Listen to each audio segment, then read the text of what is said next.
আসসালামু আলাইকুম রহমতুল্লাহ। Hello viewers, কেমন আছেন সবাই? আশা করি আল্লাহর রহমতে যে যেখানে আছেন, যেভাবে আছেন, ভালো আছেন, সুস্থ আছেন। তো চলে আসলাম আবারও আরেকটি ভিডিও নিয়ে।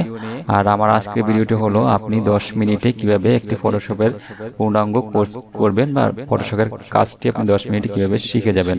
তো আমি আজকে আপনাদেরকে দেখাবো যে আপনারা 10 মিনিটের মধ্যেই পূর্ণাঙ্গ ফটোশপের কাজ কিভাবে শিখবেন।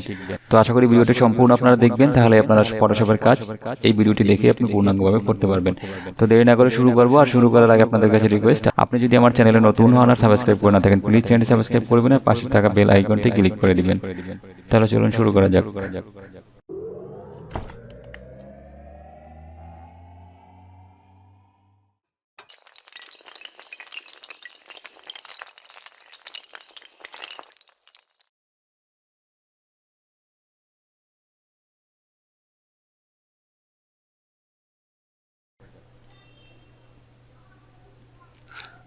ওকে ভিউয়ার্স, তো আমার স্ক্রিনে আপনারা একটা ছবি দেখতে পাচ্ছেন। আমি এই ছবিটা থেকে আপনাদেরকে কাজ করে দেখাবো যে আপনারা কিভাবে 10 মিনিটের মধ্যেই ফটোশপের কাজটা শিখতে পারবেন। তো আপনি যদি আনপ্রফেশনাল হন তাহলে এই ভিডিওটা আপনার জন্য অনেক গুরুত্বপূর্ণ। আর যদি প্রফেশনাল কাজ করতে যান তাহলে শুধু একটা ভিডিও দেখলেই কিন্তু আপনার হবে না। আমার চ্যানেলে আরও দেখবেন অনেক ভিডিও আছে, আপনার সেই ভিডিওগুলো দেখে আপনার সম্পূর্ণ কাজগুলো শিখতে হবে। তো আনপ্রফেশনাল যারা নিজের ব্যক্তিগত কাজের জন্য ফটোশপ ইউজ করতে চান কিন্তু পারতেছেন না, আপনার প্রয়োজনে যে ফটোশপের কাজগুলো করা দরকার সেগুলো করতে পারতেছেন না, তারা যদি এই ভিডিওটা দেখেন তাদের জন্য এই ভিডিওটা 100% উপকারী হবে এবং এখান থেকে আপনি আমার প্রয়োজনীয় কাজগুলো এখান থেকে করতে পারবেন। তো আপনারা এই যে ছবিটা দেখতে পাচ্ছেন, ছবিটা আমি কাজ করব এখন আপনাদের শেখানোর জন্য। তো আমরা যারা সাধারণত নিজের প্রয়োজনীয় কাজগুলো করি তাদের প্রয়োজন বেশিরভাগই হয় যে পাসপোর্ট সাইজের ছবিগুলো করার জন্য। তো আমি ছবিটাকে একটা পাসপোর্টের সাইজ অনুযায়ী করে নেই সেজন্য। তো আমাদের যেটা করতে হবে, এখানে যে ক্রপ টুল আছে, ক্রপ টুলে ক্লিক করবেন। ক্লিক করার পরে এখান থেকে আপনি 40 mm দিবেন, তারপরের ঘরে দিবেন 50 mm, তারপরে এখানে 300 থাকবে, বাকি সবকিছু ঠিক আছে। তো এ দিয়ে আমরা পাসপোর্ট সাইজের করে নেব ছবিটা, তারপরে আমরা বাকি কাজ করব। তো আপনি এখান থেকে ধরে আপনি যে সঠিক মাপের সঠিক জায়গায় বসিয়ে এটা কেটে নেবেন।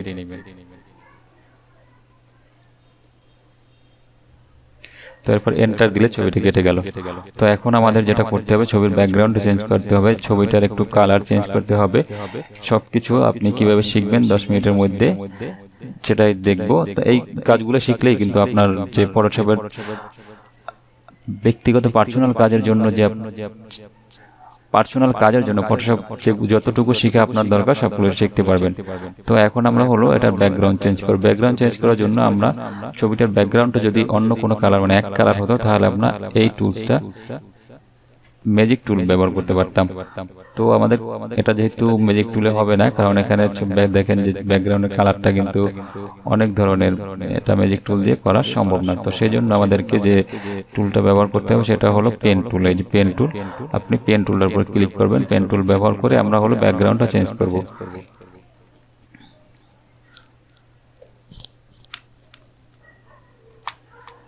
তো এখন আমি ব্যাকগ্রাউন্ডটা চেঞ্জ করার জন্য এখান থেকে সিলেক্ট করব।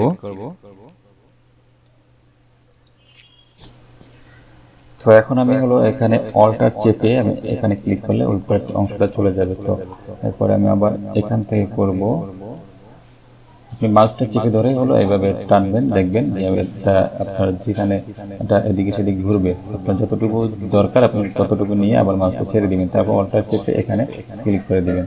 তারপর আবার এখানে ক্লিক করলাম, আবার এখানে ক্লিক করে আমি মাউস চেপে ধরে এভাবে টান দিলাম। তো হয়ে গেল। এখানে আবার অল্টার চেপে করলাম।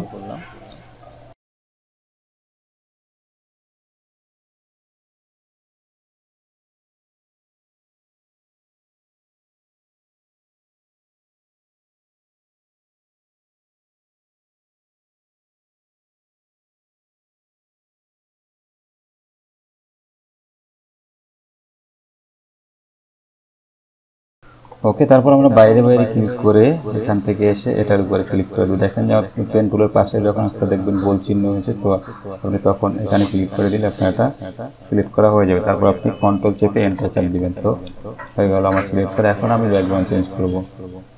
ব্যাকগ্রাউন্ড চেঞ্জ করার জন্য আমি আপনার এখানে দেখেন যে কালার আছে ব্যাকগ্রাউন্ড ফরগ্রাউন্ড, তো আপনি এখান থেকে কালারটা চেঞ্জ করবেন। যেহেতু আমরা পাসপোর্ট সাইজের ছবি করবো, তো সেক্ষেত্রে আমরা সাধারণত ব্লু কালারটা পিছনে দিয়ে থাকি ব্যাকগ্রাউন্ডে। আমি ব্লু কালার সিলেক্ট করে দিলাম, তারপরে কিবোর্ড থেকে কন্ট্রোল ব্যাক স্পেস চাপ দিবেন, তো আপনার ছবির ব্যাকগ্রাউন্ডটা চেঞ্জ হয়ে যাবে। এরপরে আমার এই যে সিলেকশনটা সরানোর জন্য কিবোর্ড থেকে কন্ট্রোল ডি চাপ দিলে আমার সিলেকশনটা চলে যাবে। তো দেখেন আমার কিন্তু ছবির ব্যাকগ্রাউন্ডটা চেঞ্জ হয়ে গেল আমাদের স্বাভাবিকভাবে। আমি যদি চাই এখন এই ছবিটাকে প্রিন্ট দিতে পারি, আপনি এইভাবে করে ছবিটা প্রিন্ট দিতে পারবেন। আপনার ছবির রেজলিউশন যদি একটু ভালো হয় বা ছবি যদি একটু ভালো হয়, তাহলে কিন্তু এখান থেকে প্রিন্ট দেওয়া যাবে। তো আমার মনে হয় ছবিটাকে একটু ফর্সা করলে ভালো হয়, সেজন্য আপনি কিবোর্ড থেকে কন্ট্রোল এম চাপতে পারেন, অথবা এই ইমেজে যাবেন, ইমেজে গিয়ে অ্যাডজাস্টমেন্ট, এখান থেকে কারবাস এখানে ক্লিক করে দেবেন। তো তারপর এখান থেকে আপনি উপরে উঠাবেন বা নিচে নামিয়ে দেখতে পারবেন যে আপনার ছবিটা কতটুকু উপরে উঠালে ছবিটা ঠিকঠাক মতো থাকে, তারপর ওকে দিয়ে দেবেন। এছাড়া আপনি ইমেজে যাবেন, ইমেজে গিয়ে অ্যাডজাস্টমেন্ট, ব্রাইটনেস, কন্ট্রাস্ট, এখানে গিয়ে আপনি ব্রাইটনেস বাড়িয়ে দিতে পারেন, কন্ট্রাস্ট বাড়াতে পারেন, বাড়াতে কমাতে পারেন আপনার ইচ্ছা মতো। দেখবেন যে ছবিটা যাতে নষ্ট না হয়ে যায়, তো একটু বাড়িয়ে কমে আপনি ওকে দিয়ে দেবেন। এরপরে আপনার ছবির যদি এক সাইডে একটু ফর্সা কম থাকে, এক সাইডে একটু বেশি থাকে, সেক্ষেত্রে আপনি এখান থেকে ল্যাসো টুল নেবেন। ল্যাসো টুল নিয়ে এখান থেকে হলো আপনি সিলেকশন করবেন আপনার যে ছবির যে জায়গাটুকু কালো সেটা আপনি সিলেক্ট করবেন।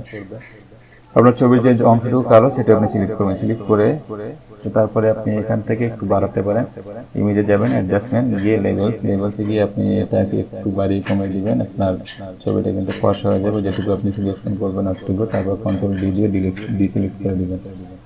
দেখেন আমার পরে কিন্তু এখন ছবির সব জায়গা একরকমই হয়ে গেছে। এছাড়া আমি যদি ছবির একটু আরও কিছু কাজ করতে চাই, তো আপনি এবার এখান থেকে ম্যাজিক টুল নেবেন। ম্যাজিক টুল নিয়ে আপনি ছবিটা চাইলে আপনি সম্পূর্ণ ছবিটাকে সিলেক্ট করবেন। এখানে বারবার ক্লিক করে আপনি চাইলে এখান থেকে একটু টলারেন্স বাড়িয়ে নেবেন, তারপরে বারবার ক্লিক করে আপনি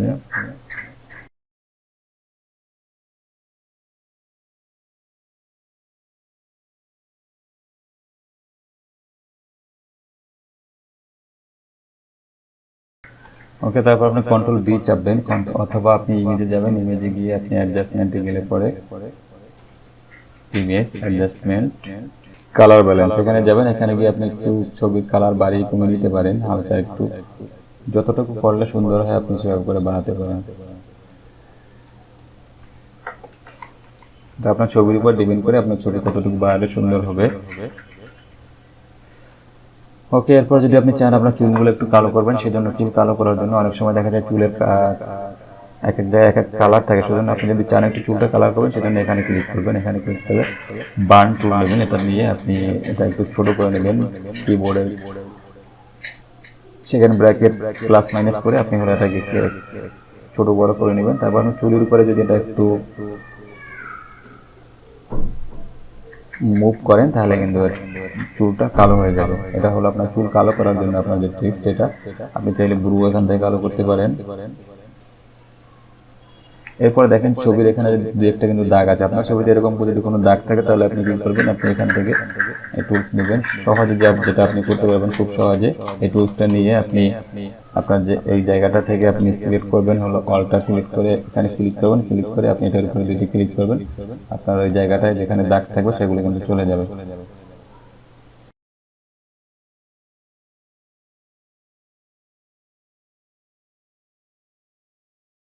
তো এটা হলো দাগ আপনি কিভাবে সরাবেন তার উপরে। তবে দাগ সরাবার জন্য আপনি খেয়াল করবেন, আপনি যেখানকার দাগটা সরাবেন তার পাশ থেকে একটা কালার নেবেন, তা নাহলে কিন্তু ওই জায়গাটার কালারটা নষ্ট হয়ে যাবে। আপনি যেখান থেকে ছবির দাগটা সরাবেন ওই জায়গাটা এটা কিন্তু নষ্ট হয়ে যাবে। তো আমি এখান থেকে এই দাগটা সরাবো, তো সেজন্য আমি এখানে ক্লিক করে এটার উপরে দুইটা ক্লিক করবো। একটা ক্লিক করলে কিন্তু দাগটা চলে যাবে। তো এটা হলো মোটামুটি আপনি যদি আপনার পার্সোনাল কাজের জন্য আপনি ফটোশপ ইউজ করতে যান বা ছবির কাজ করতে যান, সেক্ষেত্রে আপনি এই কাজগুলো জানলেই হবে। এরপরে আমি ছবিটা একটু নয়েজ দিয়ে দেবো। নয়েজ দিয়ে দেওয়ার জন্য ফিল্টারে যাবো। ফিল্টারে গিয়ে হলো নয়েজ প্রফেশনাল, এখানে ক্লিক করবো। আপনার এই ছোট্ট একটা সফটওয়্যার, এটা কিন্তু আপনার ফটোশপে দিতে হবে, ইনস্টল করতে হবে, ফটোশপের ফিল্টারের মধ্যে দিয়ে দিতে হবে, তাহলে কিন্তু আপনার ছবিটা দেখেন আমি ওখানে ক্লিক করার পরে কিন্তু ছবিটা অনেক সুন্দর হয়ে যাবে। তো ওকে করে দিলাম। তো দেখেন ছবিটা আগের চেয়ে কিন্তু অনেক সুন্দর হয়ে গেছে। তো তো আপনি ফটোশপে এই টুলসটা যদি দিয়ে নেন নয়েজটা, তাহলে কিন্তু খুব সহজেই আপনার ছবিটা আরো ভালো হয়ে যাবে। তো এটা হলো আপনাদের পাসপোর্ট সাইজের ছবি। আর যদি আপনি এটাকে স্ট্যাম্প সাইজের ছবি করতে যান, এই দুইটা সাইজের ছবি আমাদেরকে সাধারণত লাগে। তো আপনি যদি স্ট্যাম্প সাইজের ছবি করেন, সেজন্য আপনার যেটা করতে হবে, আপনি এই ছবিটাকে সেভ দিবেন, কন্ট্রোল এস দিয়ে আপনি এটাকে সেভ দিবেন। সেভ দিয়ে আপনি যে কোনো একটা নামে এটাকে সেভ দিলেন। সেভ দিয়ে পরবর্তীতে আপনার স্ট্যাম্প সাইজের ছবি যদি আপনি করতে চান, সেক্ষেত্রে আবার এখানে ক্রপ টুল নেবেন। ক্রপ টুল নিয়ে আপনি এখানে নেবেন হলো 0.7 ইঞ্চি IN, তারপর দিবেন হলো 0.9 IN। এটা দিয়ে আপনি এখান থেকে ছবিটাকে কাটবেন। তো এটা হলো স্ট্যাম্প সাইজের ছবির মাপ। এটা দিয়ে আপনি এন্টার দিলে ছবিটা কিন্তু স্ট্যাম্প সাইজের হয়ে যায়। মাপটা মনে রাখবেন, 0.7 এবং 0.9, এটা হলো স্ট্যাম্প সাইজের ছবির মাপ। আর পাসপোর্ট সাইজের ছবির যে মাপ, সেটা হলো 40 mm plus 40 mm into 50 mm। এই দুইটা সাইজে আমাদের সাধারণত লাগে। আমরা যদি পার্সোনাল কাজের জন্য ফটোশপ ইউজ করি, ফটোশপের কাজ করি। তো ভিউয়ার্স, এভাবে হলো আপনারা যারা পার্সোনাল ভাবে ফটোশপের কাজ শিখতে চান বা করতে চান, এই সিস্টেমগুলো যদি জানেন, তাহলে কিন্তু আপনারা আপনাদের পার্সোনাল কাজের জন্য ফটোশপের ব্যবহার করতে পারবেন। তো শেষ করে আজকে ভিডিওটি, আশা করি ভিডিওটি আপনাদের ভালো লাগছে। আর যদি ভালো লাগে তাহলে অবশ্যই লাইক কমেন্ট শেয়ার করবেন। সবাই ভালো থাকবেন, সুস্থ থাকবেন। আজকের মতো বিদায় নিচ্ছি। আল্লাহ হাফেজ।